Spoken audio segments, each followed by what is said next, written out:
Hello, I'm Brett Gardner, Director of Sales and Marketing for Becker Avionics in North America.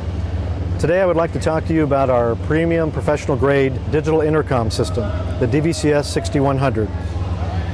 This is our second generation digital audio system, and to date we've delivered over 800 systems worldwide to a variety of customers, both fixed wing and rotary wing, and for a variety of missions, both law enforcement, EMS, and intelligence, surveillance, and reconnaissance type aircraft. This particular model, the 6100, is our premier selling model right now. It has 8 transceiver positions right here with individual volume controls, and 8 receiver positions down on the lower part of the panel with individual volume controls as well.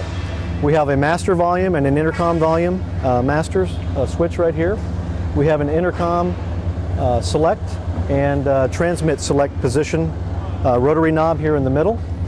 And as you rotate it to each individual position, you can see a green LED below the particular radio that you would be transmitting on. Right now it's in the number 2 position, or you can rotate it to 1 and so on.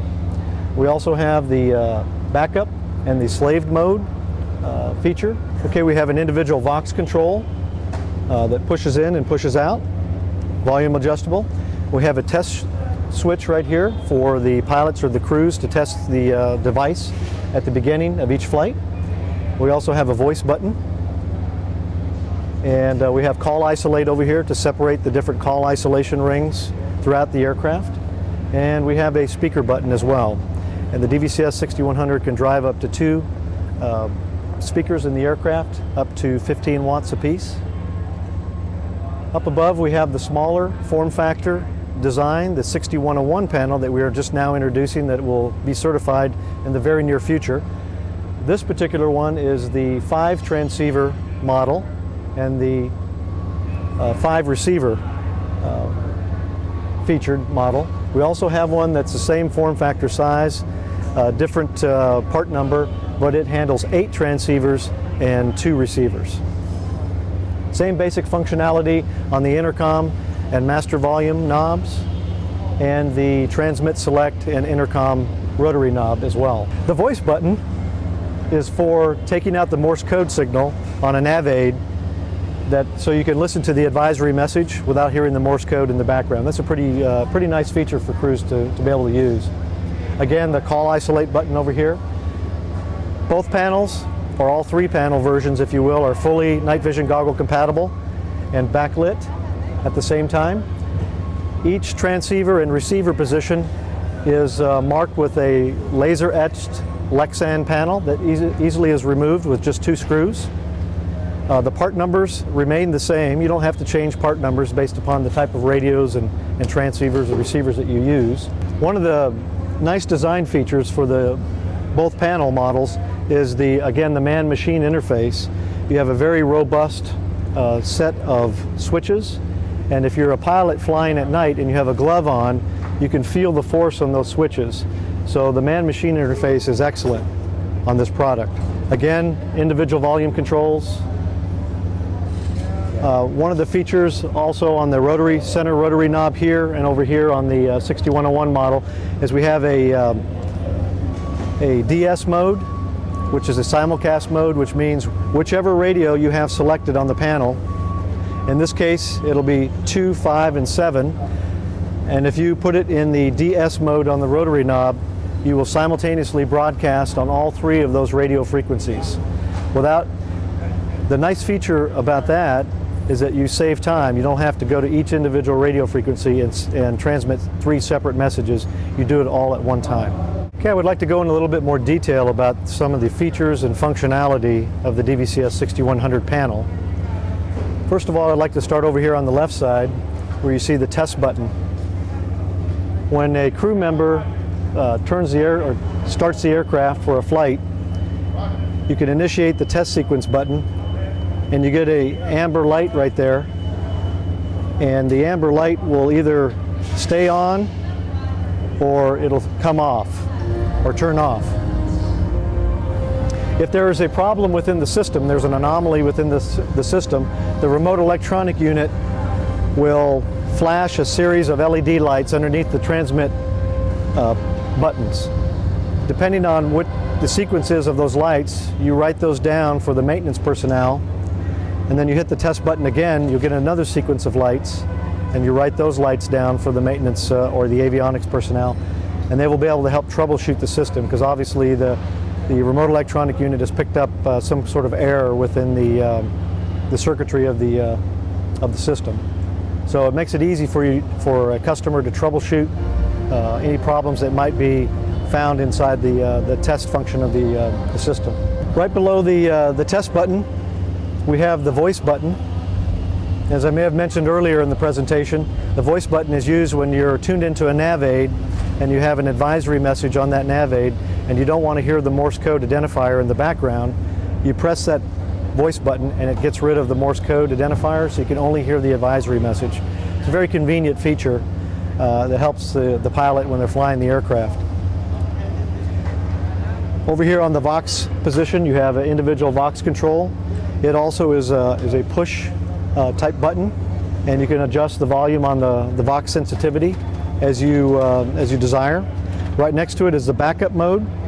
If for some reason you get aircraft power that would fail, you would flip the switch into the backup mode, and basically the whole unit will power down to 250 milliamps, very small power drain, so that the pilot can help fly the aircraft and get it on the ground in the event of a complete power failure.